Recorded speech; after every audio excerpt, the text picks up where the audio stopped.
Here's a few notes on the John Deere bucket, whatever it's called. This thing costs about $1,000 and it only fits on the X line of products. I've got an older X300. I think it's from like 2000 or something, so I wasn't sure it would fit, but I checked with John Deere and yes, it does.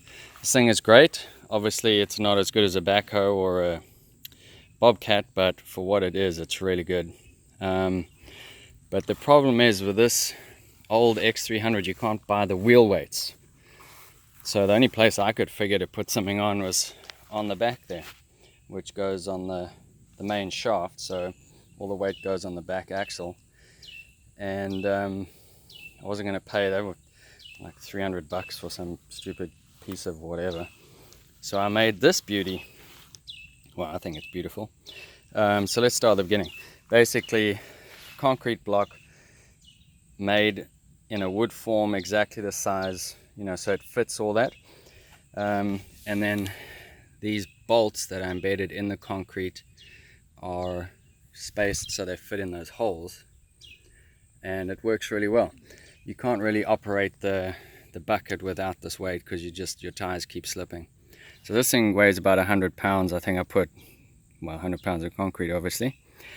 Put some wire mesh and screws in it just to make it strong, but you probably don't need to do that. What I didn't think about is this lever, which is the disengage the gearbox. If I had to do this whole thing again, I would design it so that it went there, but what I did was I just took a grind and made a hole so it all fits fine. The problem, of course, is getting this thing on and off is not that easy. So I wanted to be able to leave it on there. But then, of course, you can't get to the trailer bar hole. So that's what this is. Mending strip, one of the thicker ones. And 3 4-inch, 1/4-inch tap cons. And then drill a hole. So I can still tow my cart around and do the front thing. So that is how we did it. And by the way, the instructions on putting this bucket on are absolutely horrendous. They keep changing their letters. They don't name things consistently. It's the worst instructions I think I've ever seen.